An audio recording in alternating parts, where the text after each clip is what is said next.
Hello દોસ્તો, Mahesh computer technology YouTube ચેનલમાં આપનું સ્વાગત છે। આજે આપણે વાત કરીશું જ્ઞાન સાધના સ્કોલરશિપ વિશે, એટલે કે જ્ઞાન સાધના સ્કોલરશિપના ફોર્મના રજિસ્ટ્રેશન અને ફોર્મ ફિલિંગની પ્રક્રિયા ઓલરેડી ચાલુ થઈ ચૂકી છે। તમે સૌ પ્રથમ ગૂગલ ક્રોમની અંદર જઈને GSSY ગુજઇન એવું લખશો તો તમને સૌથી ઉપર ઇન્ટરફેસ પર વેબસાઇટ આવશે, સૌથી ટોપ નંબરની। એની પર ક્લિક કરશો તો સીધા આવા ઇન્ટરફેસવાળી આ ઢીંગલાવાળી વેબસાઇટ પર પહોંચી જશો, બરાબર। હવે અહીંયા પહોંચી ગયા પછી તમારે શું કરવાનું થશે કે આને થોડું સ્ક્રોલ કરી દેવું પડશે ઉપરની દિશામાં। અહીંયા કેટલીક સૂચના દેખાય છે, એ સૂચના મૂવ કરી રહી છે, એટલે કે આની છેલ્લી તારીખ 31/7 છે, બરાબર। કઈ છે? 31/7 રાત્રે 12 વાગ્યા સુધી, પછી ફિનિશ થઈ જશે।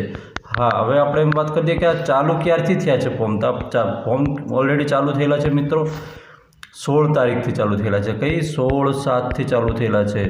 આજે કઈ તારીખ થઈ છે? તો આજે થઈ છે 17/7 થઈ છે, બરાબર। આજે 17/7 થઈ છે અને ઓલરેડી આ વેબસાઇટ પર અપડેટ માટે બટન એમણે ક્યારે મૂક્યા હતા? 15 તારીખે સાંજે 15/7 સાંજે અંદાજે 3-1 વાગ્યાની આસપાસ, 3 થી 4 વાગ્યાની આસપાસમાં એમણે બટન મૂક્યા હતા। ત્યાં સુધી વેબસાઇટ હેંગ જ મારતી હતી, બરાબર, ખુલતી નથી મતલબ।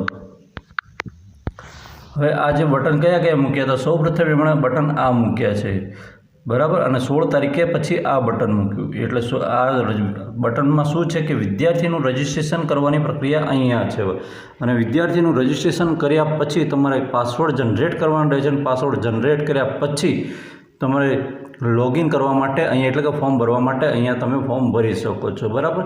અને પછી તમે ફોર્મ ભરી શકો છો। હવે ફોર્મ ભરી ગયા પછી તમારું અહીંયા સ્ટેટસ તમે જોઈ શકશો। શું દેખી શકશો? સ્ટેટસ, કે તમારામાં શું પ્રોબ્લેમ છે વગેરે છે એ। હવે અહીંયા વાત કરી દઉં કે આ જે વિદ્યાર્થી જ્ઞાન સાધના સ્કોલરશિપ મેળવે છે એમાં સંયુક્ત રીતે જવાબદારી માત્ર વિદ્યાર્થીની એટલી નથી, આની અંદર છે વિદ્યાર્થી મિત્ર છે, એમના વાલીનો પણ સહકાર હોવો જરૂરી છે। સામેથી કે જે શાળામાંથી આ પરીક્ષા આપી છે એ શાળાના આચાર્યશ્રીનો પણ સહકાર હોવો જરૂરી છે, ત્યાંના CRC સાહેબનો પણ સહકાર હોવો જરૂરી છે, જેમણે જ્યાંથી ધોરણ 9માં એડમિશન લીધું છે, આ વિદ્યાર્થીઓએ ઉપલા ધોરણમાં એડમિશન લીધું છે, ત્યાં એ ધોરણના પણ સહકાર હોવો જરૂરી। જ્યાં સુધી તેઓ આ ફોર્મ છે એ ફિલઅપ કરવામાં મદદ નહીં કરે ત્યાં સુધી એ વિદ્યાર્થીને આ યોજનાનો લાભ નહીં મળે। એટલે વિદ્યાર્થી મિત્રો અને વાલી મિત્રો, તેમને આ નમ્ર વિનંતી છે કે તમે થોડા જાગૃત થાઓ અને જાગૃત થઈને અને આ ફોર્મ ભરવાની પ્રક્રિયા છે એ હાથ ધરો, એટલે કે એની શરૂઆત કરી દો। હવે આપણે અહીંયા વાત કરીશું, આગળ જઈએ છીએ। આની અંદર તમે રજિસ્ટ્રેશન કરી શકશો। કેવી રીતે કરવાનું છે, શું છે, આખું વિગતે વાત કરીશું, સીધું PDFથી 1 by 1, બરાબર। તમે આ ફોર્મ છે તો આ ફોર્મ પર અહીંયા તમે ક્લિક કરશો તો ઓલરેડી આ ફોર્મ છે અહીંયા ખુલશે અને ખુલ્યા પછી અહીંયા તમને કંઈક આવા ઇન્ટરફેસવાળું આવું કંઈક દેખાશે। આ દેખાય છે, પણ તમને એમ દેખાશે કે સર આ છે, આ શું છે? હવે આ અહીંયા શું છે હું તમને સમજાવી દઉં। આ CTS ચાઇલ્ડ ટ્રેકિંગનો 18 આંકડાવાળું તમારો જે નંબર ખરો ને એ તમને ખબર હોવો જોઈએ। ના ખબર હોય તો તમે જે તે શાળામાં એડમિશન લીધું હશે ત્યાંથી મેળવી લેજો, ધોરણ 9માંથી લીધું હોય ત્યાંથી, અને એ અહીંયા સર્ચ કરવાનો। સર્ચ કરશો એટલે તમારું નામ આવી જશે, જન્મ તારીખ આવી જશે, ઓટોમેટિક આવી જશે। ક્યાંથી આવશે? SSAમાં જે લખેલું છે ને એ સીધું નામ આવશે મિત્રો। અહીંયા તમારો મોબાઈલ નંબર નાખવાનો રહેશે અને મોબાઈલ નંબર નાખ્યા પછી ગેટ OTP પર ક્લિક કરવાનું રહેશે અને એની પર ક્લિક કરશો એટલે પછી અહીંયા OTP ફરી આવશે ને એ OTPને વેરીફાઈ કરવાનો રહેશે અને એવો OTP વેરીફાઈ થઈ ગયા પછી તમારે એવો મોબાઈલ નંબર, મિત્રો ધ્યાન રહે કે એવો મોબાઈલ નંબર નાખવાનો કે કામચલાઉ મોબાઈલ નંબર નહીં, એટલે કે તમને લાંબા સમય સુધી ઘરમાં રહેતો હોય, ઉપયોગમાં તમારા હાથ વગર રહેતો હોય એવો મોબાઈલ નંબર, કોઈ કોમ્પ્યુટર સેન્ટરવાળાનો, બરાબર, કે કોઈ સ્કૂલના કોઈ શિક્ષક મિત્રનો કહેવાનો કોઈનો મોબાઈલ નંબર એકદમ નાખી દેતા નહીં તો જ્યાર સુધી શિષ્યવૃત્તિ નહીં મળે ત્યાં સુધીની પ્રોસેસમાં છેક સુધી આ મોબાઈલ નંબરની જરૂર પડશે। ટોટલી સંપૂર્ણ મેસેજ ફરીને આવશે, એ આમાં આવશે, મોબાઈલ નંબરમાં આવશે, એટલે એ મોબાઈલ નંબર વ્યવસ્થિત હોવો જરૂરી છે। એના પછી છે તમારે સીધું ક્યાં જતું રહેવાનું રહેશે? તો આના પછી તમારે આ પાસવર્ડ છે તમારે લખવાનો રહેશે। પાસવર્ડ જનરલી કેવો છે કે કોઈ પણ એક અક્ષર કેપિટલ રાખવાનો, કોઈ પણ એક કે બે, પણ એની અંદર કેપિટલ અક્ષરો હોવા જોઈએ સ્મોલ એટલે કે બીજી ABCDના અક્ષરો હોવો જોઈએ, પણ પછી સ્પેશિયલ કેરેક્ટર એટલે કે આપણે હેશ છે, બરાબર, ફૂંદડી છે, @ છે, આવું કોઈક પણ એક ચિહ્ન મારેલું હોવું જોઈએ, અને અંડરસ્કોર મારેલો હોય તો પણ ચાલે, અને એના પછી નંબર સિસ્ટમ એટલે કે 1 2 3 4 આટલી 4 વસ્તુઓનું મિશ્રણ હોવું જોઈએ, બરાબર. એ કઈ રીતે બનાવવાનું તમને યાદ રહે એ રીતે. તમારું નામ હશે તો નામમાંથી કોઈ એકાદ એક અક્ષર કેપિટલ કરી દેજો, અને પછી @ કરીને અને જન્મનું વર્ષ હોય એ મારી દેશો તો ચાલી જશે. એટલે એ સીધું પડશે તમને યાદ રાખવા માટે. હવે અહીંયા કહી દઉં છું, આ શું છે તો બ્લુ કલરવાળું બટન છે એ રજિસ્ટ્રેશનનું છે, અને આ શું છે, ફોર્મમાં કંઈક પણ ગલતી થાય તો રીસેટ કરવા માટેનું છે, બરાબર. પાસવર્ડ જનરેટ થઈ ગયા પછી બદલાતો નથી, એટલે કે ફરી ફોર્મ એક વખત રજિસ્ટ્રેશન થઈ ગયું, ભરાઈ ગયા પછી એની વિગત ક્યારેય પણ બદલાતી નથી. અહીંયા પાસવર્ડ સુધી તમે અહીંયા જે નાટક કરશો, જે નખરા કરશો, ભૂલ કરશો એ અહીંયા સુધી માફ છે. આગળ આના પછીનું નેક્સ્ટ સ્ટેપ આવે છે, ત્યાં એ ફોર્મ ભરાઈ ગયા પછી વિગત ક્યારેય પણ બદલાતી નથી. નેક્સ્ટ સ્ટેપ પર જતા રહીએ આપણે સીધા. ઓકે મિત્રો, આપણી વાત મુજબ અહીંયા વાત થઈ હતી એમ આ જે છે 16થી આ 11થી આ 31 સુધી ફોર્મ ભરાશે, બરાબર. એના પછી આપણે તમે જે આની અંદર કેવા ઇન્ટરફેસવાળું આવશે તો આવા ઇન્ટરફેસવાળું આવશે મિત્રો. દેખો, આ દેખાય છે ને તમને, આવા ઇન્ટરફેસવાળું ફોર્મ આવશે. એમાં ફોર્મમાં તમારે અહીંયા CTS નંબર ટાઈપ કરવાનો રહેશે. ઓકે, અહીંયા CTS નંબર ટાઈપ કરવાનો રહેશે. અહીંયા 18 આંકડાવાળો નંબર લખવાનો, અહીંયા સર્ચ કરવાનું, ઓટોમેટિક અહીંયા નામ ને બધું આવી જશે, મોબાઈલ નંબર આવી જશે, OTP. આ આપણે હમણાં આગળ વાત કરીએ મુજબ બધી પ્રોસેસ કરી દેવાની. અહીંયા રજિસ્ટ્રેશન કરી દેવાનું. રજિસ્ટ્રેશન કરી દેશો એટલે પછીની પ્રક્રિયા આપણે આગળ ધપાવીશું કે એ જે વસ્તુ છે તમારી જન્મ તારીખ. દેખો, આપનું નામ છે અને જન્મ તારીખ, એમાં ક્યારેય પણ સુધારો થશે નહીં. એમાં સુધારો ક્યારેય પણ થઈ શકશે નહીં. જે SSM સર્વ શિક્ષા અભિયાનની અંદર ચડાયેલું છે એ પ્રમાણે સીધું આવી જશે. અને એ આવી ગયા પછી એ તમારે રજિસ્ટ્રેશન થઈ ગયા પછી શું કરવાનું રહેશે તો તે તમારે આ રીતે એની અંદર ફરી પાછું છે એની અંદર લોગિન થવાનું રહેશે. નીચે આપેલું છે વિદ્યાર્થી લોગિન, એમાં જ્ઞાન સાધના લોગિનની અંદર જઈને થવાનું રહેશે. એની અંદર હશે કે આ જે બટન છે, આ બટન એની અંદર પૂછશે સ્ટુડન્ટનું લોગિન છે કે કોઈ બીજા પણ બટન આપેલા હશે, પણ આપણે સ્ટુડન્ટવાળું પસંદ કરવાનું છે, બરાબર. એ પસંદ કરશો અને પછી તમારો જે કંઈ શું કહેવાય 18 આંકડાવાળો નંબર છે, 18 આંકડાવાળો નંબર નાખી દેજો. અને તમે પાસવર્ડ જે બનાવ્યો હતો, એટલે કે મેં હમણાં જ કીધું હતું તમને કે તમારા નામમાંથી કોઈ કેપિટલ, સ્મોલ અને એક રીતે કરીને તમારે એક સ્ટ્રોંગ પાસવર્ડ બનાવી લેવાનો. એ પાસવર્ડ તમારે અહીંયા નાખવાનો અને પછી લોગિન પર ક્લિક કરી દેવાનું. એ લોગિન પર ક્લિક કરશો એટલે ફોર્મ તમારું ખુલી જશે. મિત્રો, જાતિનો દાખલો જોઈશે કે નહીં જોઈશે, આવકનો દાખલો જોઈશે કે નહીં જોઈશે, એની પણ આપણે વિગતે વાત કરવાના છીએ. માટે તમે આ વિડીયો સ્કીપ નહીં કરતા, જોડાયેલા રહેજો. ઓકે મિત્રો, તમે ફોર્મની અંદર આવી જશો એટલે અહીંયા સીધા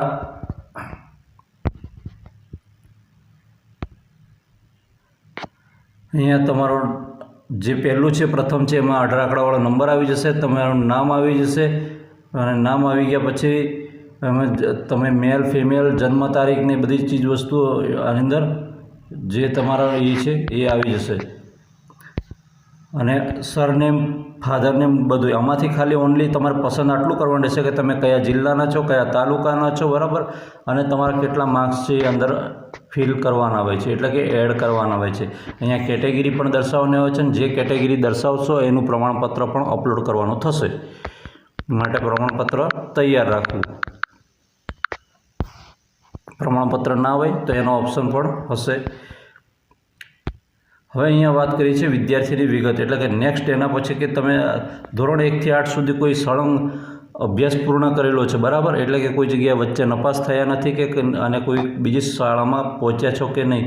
હવે કેવી શાળામાં એડમિશન, અત્યારે એવું છે કે સરકારી શાળામાં અભ્યાસ કરેલો હોવું જોઈએ બાળક 1 થી 8 સુધી, પણ તમે વચ્ચે ક્યાંક બીજે ગયા હોય તો. એટલે અહીંયા અને ધોરણની જે આની જોગવાઈ મુજબ જે તમારી ધોરણ 9ની શાળા છે એ એમપેનલ થયેલી શાળાઓની યાદીમાંની છે, સરકારીમાંની છે કે ગ્રાન્ટેડ ઇન છે, બરાબર. એમાંની શાળા હોવી જોઈએ તો તમને આ શિષ્યવૃત્તિ મળશે. બાકી એકદમ પ્રાઇવેટ ખાનગી શાળા હશે તો નહીં મળે. ખાનગી એટલે કે તમે 50,000 લાખ રૂપિયા ફી ભરીને ભણતા હોય, જે કંઈ ફી ચાલતી હોય, એવું કશું નથી કે આટલી ફીની વાત કરું છું. આ તો એક્ઝામ્પલ આપ્યું છે મેં.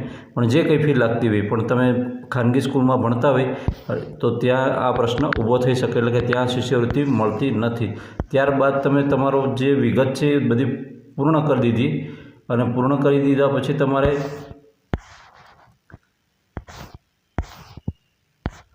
જે વિદ્યાર્થી ખાનગી શાળામાંથી આવેલો છે, કયો ખાનગી શાળામાં એટલે કે જે RTE વાળો વિદ્યાર્થી છે ને એણે આ પરીક્ષાની આપેલી છે ને એણે માર્ક્સ મેળવેલા છે ને એ કામચલાઉ મેરિટ યાદીમાં આવેલો છે અને પાસ થયેલો છે, એ વિદ્યાર્થીએ શું કરવું પડશે?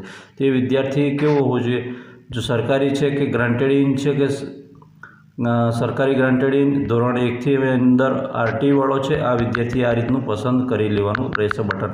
અને જો RTE વાળો જો હશે તો RTE વાળા વિદ્યાર્થીઓએ પણ અંદર વિગત ભરવાની રહેશે. હવે 9માની વિગત તમારે કઈ ભરવાની રહેશે કે ધોરણ 9માં તમે પ્રવેશ મેળવ્યો છે તો તે શાળાની પણ અહીંયા વિગત ભરવાની રહેશે, તો તે સ્કૂલનો ડાયસ નંબર ભરવાનો રહેશે, ડાયસ કોડ નાખવાનો રહેશે, બરાબર.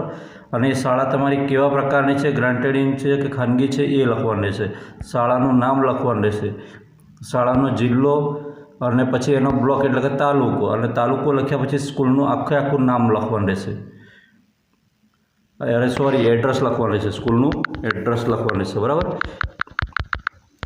અને સ્કૂલનું એડ્રેસ લખ્યા પછી અહીંયા આપણે પેલી ક્યારની વાત થઈ હતી તે કે બાળક RTE વાળું છે કે નહીં, અને જો RTE વાળું હશે તો તેની વિગત એના પછીના 9 નંબરની અંદર વિદ્યાર્થીની વિગતમાં ભરવામાં આવશે. એને દેખવા જઈએ તેમાં અહીંયા કીધેલું છે કે RTEનું તમે પ્રવેશ ખાના આધારે મેળવેલો છે. હું જરા ઝૂમ કરી દઉં એટલે તમને પણ આઈડિયા આવી જાય. તમે અનાથ બાળક છો, કાં તો પછી સંભાળ અને સંરક્ષણની જરૂરિયાતવાળા બાળક છો, કાં તો બાલગૃહના બાળક છો, બાળ મજૂર અથવા સ્થળાંતરિત મજૂરના બાળક છો, બરાબર. આ બધા જે પ્રશ્ન છે એટલે આમાંથી જે પણ કઈ હોય ભાઈ, બરાબર. રાજ્ય હસ્તકની આ 9 નંબર છે, આંગણવાડીમાં અભ્યાસ કરતા બાળક છો, એનું પ્રમાણપત્ર તમને કંઈ મળેલું છે, આમાંથી કોઈ પણ પ્રમાણપત્રનો તમે સહારો લઈને પછી RTEની અંદર જ ગયા હશો તો એમાંનું એ વસ્તુ છે અપલોડ કરવાનું રહેશે, બરાબર. આમાં જે સામાન્ય કેટેગરીના છે અને આ કહું છું એમને પ્રમાણપત્ર અંદર અપલોડ કરવાનું આવે છે. આગળ જઈએ છીએ ધીમે રહીને. આ 13 કેટેગરી અહીંયા આપી દેવામાં આવી છે. હવે જે માતા પિતાને કદાચ પેલો સંતાન હોય છે, બરાબર, એકની એક દીકરી માત્ર સંતાન હોય છે તો એ દીકરીએ એમને પણ આવકનું પ્રમાણપત્ર અંદર જોડવાનું હોય છે. અને આંગણવાડીનું પ્રમાણપત્ર હોય તો એ પણ અપલોડ કરવાનું હોય છે. અને આપણા જે કેટેગરીવાળા, બરાબર, જાતિ અંગેના પ્રમાણપત્રો હોય તો એ પણ અપલોડ કરવાના રહે છે. હવે ક્યારેક ક્યાં છે શું છે, આ બિન અનામત વર્ગના છે એમણે આમાં જે પણ એ છે એનું પ્રમાણપત્ર અપલોડ કરવાનું રહે છે, આવકનું, ઇન્કમવાળું, સક્ષમ અધિકારીનું. હવે તમે જે વિસ્તારમાં રહેતા હોય, જ્યાંનું હોય ત્યાંનું એ પસંદ કર્યા પછી એ કયો વિસ્તાર છે એટલે શહેરી વિસ્તાર છે, તમારી આવક કેટલી છે, બરાબર, અને તમારી સ્કૂલ છે એમ પેનલ થયેલી યાદીમાંની છે એ તમારે અંદર અપલોડ કરવાનું રહેતું હોય છે. આવકનું પ્રમાણપત્ર અપલોડ કરશો એટલે એની વિગત સંપૂર્ણપણે અંદર આવી જશે, બરાબર.